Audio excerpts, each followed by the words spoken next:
That was great. You might think I was asked to manage a session because I know something about building science. It's because I'm so mean with the clock. I have a question for Terry later on if someone else doesn't ask it. Airtight envelopes and natural ventilation, what's the connection? I have an answer. We'll see if it's the same as yours. There's no steam coming out of your ears. Sit down. Okay. So finally, we're going to hear from the only adult in the room this morning. Jeff Siegel is going to talk about interior surfaces, the roles of moisture. So Dennis brought the air in and hopefully conditioned it and filtered a bit. Terry kept some of the air and moisture out, but there's the great indoors, and Jeff's going to talk about that. Thanks very much, Andy, and thanks everyone for inviting me. Also, Dennis and Terry did a great job of setting up a lot of what I want to talk about. And I'm going to start with where I've come to from being involved with the MOBI program, the Sloan-funded MOBI program, for a while. And where I'm at now is I think that the building actually doesn't matter quite as much as we might think it does. And when it does matter is when there's extreme events, and I'll be more careful about defining extreme events in a minute or so. And the extreme event that I think is really important is when there's liquid water on surfaces in a building. And so given that I think that's important, in order to understand indoor microbiology, we have to understand when there's moisture on surfaces. And that leads to a measurement question about moisture. There's a lot of discussion often in communities like this about measurement of the microorganisms. The measurement of some of the building science is also really important. And there are kind of two underlying themes to everything that I think we should be talking about. The first one is when we talk about building science, we should be thinking about what's microbially relevant. And then I think, I'm not going to talk too much about this today, but I think it should underlie some of the discussions is when we think about microbial manipulation, what really has a meaningful impact when it comes to manipulation. Okay, so why this focus on extreme events, or how did I get to that point? I'll show it scientifically in a second, but a little bit more anecdotally. We know that there are microorganisms everywhere in indoor environments. And in fact, perhaps we should be labeling buildings because people believe that food should be labeled if it has DNA. Well, certainly our building should. And arguably that would be more meaningful than a LEED labeling, but I won't go there. And what we really care about when we talk about microorganisms is occupant health, material degradation, odors, things like that, where there's some tangible outcome. And I believe that very often those types of things are associated with extreme events. Okay, so I've said extreme event 5 or 6 times in the past few minutes, so now I'm going to define it. And the first part of the definition is that it's not an uncommon event. So extreme events are very common in buildings, and some examples of them are high occupancy environments. We know that high occupancy environments have greater transmission of infectious disease. We know that there's more resuspension of particulate matter, which includes biological material. Dennis talked about HVAC systems. HVAC systems are always extreme. There's hot places, there's cold places, there's liquid water a lot of the time. There's a lot of organic material and dirt that can serve as nutrients in an environment. And the one that I'm going to talk about is the extreme event is liquid water. And the most common sources of liquid water, there are others, are leaks and condensation in a building, which ties to much of what Terry just said. And, just to come back to the point about this is not uncommon, the average American home has a moisture problem about once every 3 years, where that's defined vaguely, but let's say the unintentional presence of liquid water in the building. So I live in a 110, 120-year-old house, so that means it's had on average about 40 moisture problems over its life. So if we want to understand the impact of moisture, there are two complexities we have to resolve. The first one is the complexity of indoor surfaces, and the second is related to moisture measurements. So I'm going to talk about the indoor surfaces first. Andy alluded to this in his introduction, but the complexity of ordinary building materials is really like amazingly complex. So, you know, an average thing like the carpet under our feet right now is got a ton of engineering that goes into it, a ton of supply chain and sourcing issues, and it's really a very, very complex material. Many things mixed together. That formulation often changes over time. And Andy said this directly, and I think it's one of the most important points, is that most of the surface area in a building, most of those interior surfaces aren't really seen. So there's two elements of this. One is the kind of interstitial or buffer spaces, the crawl spaces, the attics, the inside of walls, that sort of thing. But there's also the fact that we use a lot of porous materials in buildings. So like the ceiling tiles over our head right now have a phenomenal surface area beyond just the projected normal surface area that we're looking at. And then the next bullet point here is the Hal Levin bullet point. There is enormous variation in building materials. So these days, and you'll see why, I have a little bit of a thing for drywall. And you know, drywall is just like, it's ubiquitous in buildings. Pretty much every modern building in North America has drywall in it. And drywall, it depends where it's manufactured, how it's manufactured, where the gypsum came from that goes into the drywall, what kind of paper they used, what kind of adhesive, how the materials were stored, how they were transported. And so, you know, even these kind of broad descriptions of indoor materials might not be doing justice to the things that are microbially relevant. And then not only that, and this has been mentioned several times, there is a patina of stuff on indoor surfaces. And that's composed of both biological and non-biological material. We know it's time varying to a certain extent. We know it's different in different environments. And we really know that we don't know much about it. So there is at least some argument that the material might not be that important, that patina is important. And if we think about building materials further, you know, there's lots of material science-like parameters we could use to characterize material, some of which are listed here. But those fundamental properties often have much less use than we might think they do when you start talking about complex building assemblies. So that drywall is attached differently to the wall. That leads to a different airspace. That means that the material properties that might really matter are of the airspace behind the drywall, not the drywall itself. So there's a lot of complexity here that we don't really have a lot of ability, at least I would argue, to model because we don't know the input parameters. And then the thing I really like to talk about these days is moisture measurement. And the way we usually think about moisture in buildings is the amount of moisture in the air. That's often done with the relative humidity, sometimes done with something like the humidity ratio. Then there's also the moisture that's in a material. We typically talk about that in terms of its moisture content, either its mass of water per mass of material, volume of water per volume of material, some metric like that. But what the microorganism really cares about is moisture at the surface.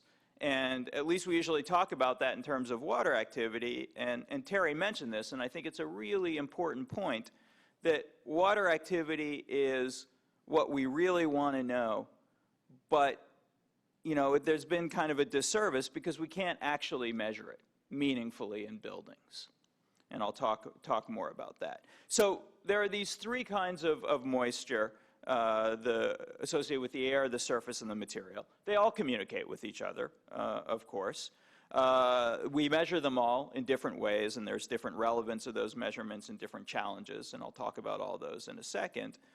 But the one that is arguably most microbiologically relevant is the water activity, and there is no way to measure water activity in situ under the very real non-equilibrium conditions in buildings. So there are some surrogates. The one that I happen to like is something called the equilibrium relative humidity, although it goes by different names. And this is where you put a sealed surface, sealed container on the surface of a material and measure the relative humidity in that surface. And it's very strongly influenced by the material and a little bit influenced by the environment around the material. But I want to talk about moisture measurements in a little bit more detail, but I think it's useful to kind of think about the 4 phases of water. There's obviously liquid, solid, and gas. If you've got solid water in your building, you've got a problem. So I'm not really going to talk about that so much. But there's also this adsorbed phase. And so what microorganisms really care about is liquid water available to them or adsorbed water that's available to them. But what we measure is this relative humidity. And, you know, it's certainly connected to those things, but there are adsorption, desorption phenomena, evaporation, condensation phenomena that let us go from relative humidity. And so we don't actually know the strength of those things very much. So by measuring the relative humidity, we're not really understanding water that's relevant for the microorganisms. So if we think about this from a little bit more of a practical standpoint, one of the favorite ways of assessing moisture in buildings is looking for staining. This is the ceiling of my office. There's an environmental lab above my office, and every year and a half or so, they have a leak, and I get wet ceiling tiles like this. And, you know, I know that there's a moisture problem. I don't need any type of measurement to determine that. Now, of course, a lot of times this happens in places we don't see, or in materials that don't show it quite as nicely as this. But we know that if there's liquid water like this for any reasonable period of time, that there is the possibility of health effects. On the other end of the practicality scale, there are people out there who measure water activity. That tends to be done in laboratories, tends to be done under equilibrium conditions. So some of my favorite measurements of this sort are done by Olaf Adam and his colleagues in the Netherlands, and they do very detailed measurements of water activity and moisture transport, but it's all under equilibrium conditions in a laboratory, so not in real buildings. If you actually talk to people who look at moisture in buildings, they very often measure the moisture content of the materials with something like this orange device, a moisture meter. And at the Boulder conference a few weeks ago, I called this a biased random number generator. And I was corrected on that. And I stand by the biased random number generator, but in the hands of someone who knows how to interpret that bias, you can actually get meaningful results. So there are people who get meaningful results out of these devices, but nonetheless, it's not ever really been correlated with microorganisms. We measure the relative humidity usually next because it's easy, it's cheap, and so on. And then there's this other measurement, which I'll talk more about, the equilibrium relative humidity, which again is just a sealed surface. So to measure equilibrium relative humidity, you put that black suction cup sealed to a surface and measure the relative humidity inside. And so just as a reminder with this cartoon that these are all different measurements of moisture. And frankly, they all have problems. I've already talked about relative humidity, why I think it's not very meaningful. Water activity can't really be measured in situ at non-equilibrium conditions, so even though it's very microbially relevant, it's not particularly practical.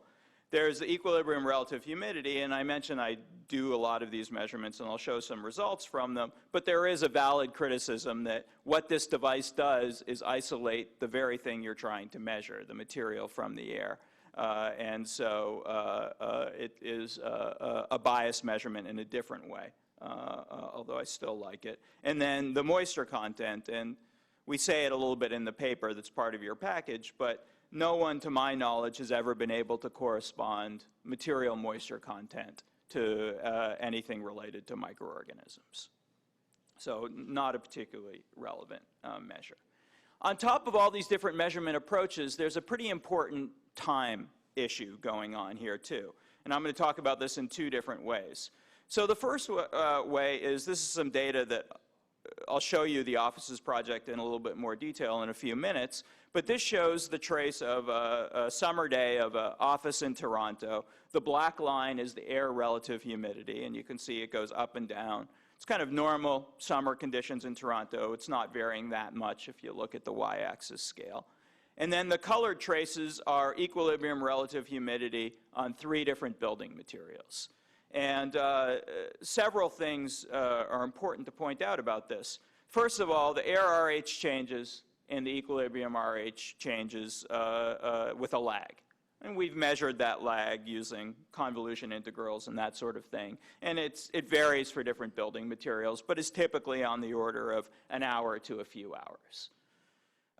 And then the second thing is that the different materials have different equilibrium relative humidity and different responses to changes in the air relative humidity.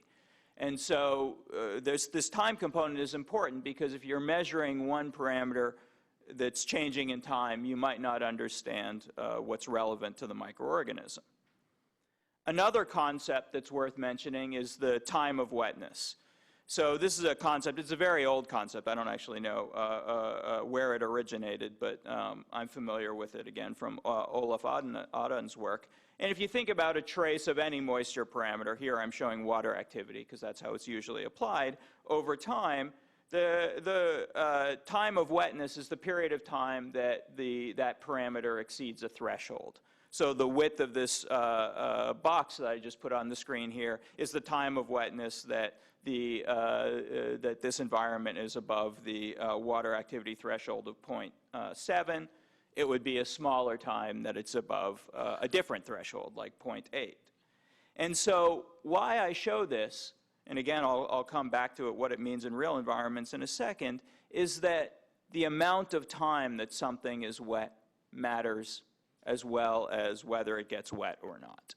So if you go up into an attic in a cold climate, again, like my house, there's a lot of the days of the year, maybe even every day of the winter, where the underside of the water gets wet.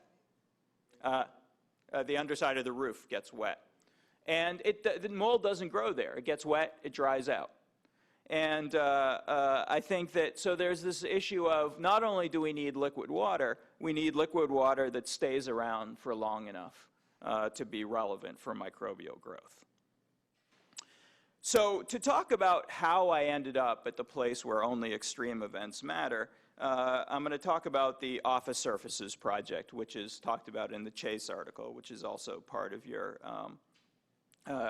package. So what we wanted to do in this project was we looked at 9 offices, 3 in each of 3 cities in very different climates. And on each of those cities, we put 3 different building materials on 3 different surfaces, the floor, ceiling, and wall. And so our idea here was to test independently whether the material mattered, whether the location within an office mattered, whether the particular office in a city mattered, or whether the city itself mattered. And we measured a whole lot of building science parameters. I'll show them to you in a second. And then we also did microbiological sampling for about half the year. And so this is what the plates look like that we deployed in each of the offices. You can see that there is 3 different building materials, a type of carpet tile, a type of painted drywall, and a type of ceiling tile. And those were picked just to be representative of 3 different building materials with very different properties from each other. And then we measured the temperature, the relative humidity, the amount of light falling on these plates. We measured the occupancy with an infrared sensor, and we measured the equilibrium relative humidity, that sealed headspace relative humidity. And we did that on each of these 27 plates, 3 per office, 9 offices total, over the course of just under a year. And in addition to those building science measurements, we also did swab samples every other day for 4-6 weeks, roughly corresponding to the beginning of the 4 seasons. And they were sequenced with 16S and ITS. And I'm going to show you 3 pictures now that are just there to make a point. First of all these building science parameters varied a lot within and between the offices. So this is the equilibrium relative humidity. This is a frequency plot for one of the offices. This is drywall on the wall in one of the offices in Flagstaff.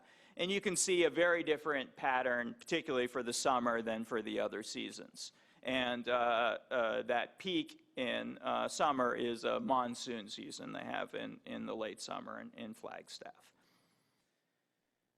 This is the occupancy in the offices, and an overall comment about offices is that they're not occupied very much compared to homes. But nonetheless, between cities, you can see a big difference in how much these offices are occupied. By the way, they're all grad student offices. And then this is the time of wetness that I mentioned earlier. This shows it for both the equilibrium relative humidity, or ERH, and the air relative humidity, or the RH. This is for drywall on the wall as well. And keep in mind that the y-axis here is hundreds of hours. So for example, in S1W, the equilibrium relative humidity is above 60% for about a quarter of the year. So a relatively moist environment. And what you can see, again, is the same thing on the previous pictures, that there is huge variation within and between cities on how much moisture by either of these metrics in the offices. And even if the bars are relatively close to each other, you know, again, keep in mind that axis is in hundreds of hours. So some big differences. And this is really one of the more significant findings from the study, is we really tried hard to find any association between any of the building science parameters. I didn't show you illumination, I didn't show you temperature, but we couldn't find any association between any of those factors, despite having a highly time-resolved and rich data set, and any aspect of the microbial community composition, either fungal or bacterial. So this is a big part of what led me to the belief that under kind of ordinary conditions, maybe the building doesn't matter so much, and that we need the extreme events. And the analogy that we make in the paper, and that other people like Tom Bruns have made before, is that the building is essentially a desert. So there's microorganisms everywhere, but where they're kind of active and doing things is where there's a river or where there's liquid water. And in probably the high point of my academic career, we were made fun of in The Onion. This article has been part of a couple of promotion cases among the co-authors there, so that's a good thing. So given that I have this belief that extreme conditions are what matter, I want to talk a little bit about what we're doing to investigate that. And the other piece, which I haven't said directly, but I'm going to say directly now as well, is that I think we really have to start thinking about microorganism quantity and biomass, not just communities. And then on the building science side, there's a lot of issues about what moisture measurement we should be making. And so the project I'm going to talk about right now, which is ongoing, so I'm just essentially going to spend a minute or two introducing it, is trying to address the question of what practical moisture measurement correlates with both microbial community changes and microbial biomass on drywall after wetting has occurred. And so what we're doing is essentially a 5-time point test where we first sterilize the sample, and sterilize is in quotes because I now know that sterilization is kind of like performance art. You kind of do it to do it. You don't actually achieve sterilization. And I should mention this whole approach, we call it the Boehner test, because the sterilization is like the sun tanning. So we sterilize the sample. We take a biological sample. And then we inoculate our sample of drywall for 30 days in an office that's very well conditioned. And then we take another biological sample, and that's what we're going to be doing at the end of this week. And then we wet the sample. in a very sophisticated chamber, a deli container that just happens to be air sealed. And then we take another biological sample once the water has absorbed in. And then we wait a few days, take another biological example, and then we'll wait a few more days and take another biological example, and they'll be covered with mold, at least some of them at that point. So there's a lot of underlying this. Oh, and I should have mentioned the wetting is like Boehner crying. So there's a lot of underlying pieces of this that I think we're trying to do maybe a little bit differently. So the first thing is, because we're trying to do quantitative microbiology, we all of a sudden have to think about sampling. And sampling is a huge issue even for community stuff, but now we need a repeatable sample. And so an undergraduate student, Ryan Williams, actually developed the prototype of the sampler that you see in that picture there. It's upside down. And what it is we put a sterilized Teflon wipe in it, and we turn it over. And it's got a series of springs inside, so it applies a constant force to the surface. And then we rotate that lever about 90 degrees, and it goes through a constant area. So it's essentially a constant force, constant area sampler. So at least we know that it will pick up the same amount of material from the surface every time it's used. And the other thing we're doing here is there's some concern that moisture measurement or sampling actually will affect the microbial community. So we start off with hundreds of samples here because they get discarded as soon as they're sampled from, in case we influence the sampling. And then we take those Teflon wipes and we do community-based assessment with 16S and ITS. And then we look at the 20 most abundant species of each fungi and bacteria, and then use species-specific primers to do qPCR, which I know isn't quantitative, but I'm pretending that it is. And so the experimental matrix we're doing here is we do this across 3 scales. So we do the little coupons, which you'll see in a second. We have an environmental chamber in our lab, so we built a wall section. And then we're actually doing some stuff in buildings that have moisture problems. And especially in the coupon case, we have quite a big experimental matrix where we look at different types of drywall. I mentioned the diversity of building materials. We look at different types of water for wetting. We look at different amounts of water, and then we look at the conditions after wetting has occurred. And we're kind of using an experimental matrix that takes a base case and varies around that base case. That's what the underlined bolded things are. And we're trying to pay a lot of attention to issues of uncertainty and so on. So we do a lot of repetitions, a lot of different kinds of blanks and controls to really understand what is related to the wetting and to the moisture and what is related to other factors that we're not controlling for. And so this is what it looks like. This is about half our samples in that upper picture. They're all sitting there getting inoculated. We're doing a lot to characterize the office in terms of the indoor air quality. And then we have lots of samples like those in the lower picture that are just being used to measure moisture. And so the outcome that we're going towards is, I've made this bold claim that wetting is what really matters. So we want to understand what's the impact of wetting, and in particular, what's the impact of wetting on both moisture and microbiology in different ways. So I'll finish here with acknowledgement of students and collaborators and funding. Thanks.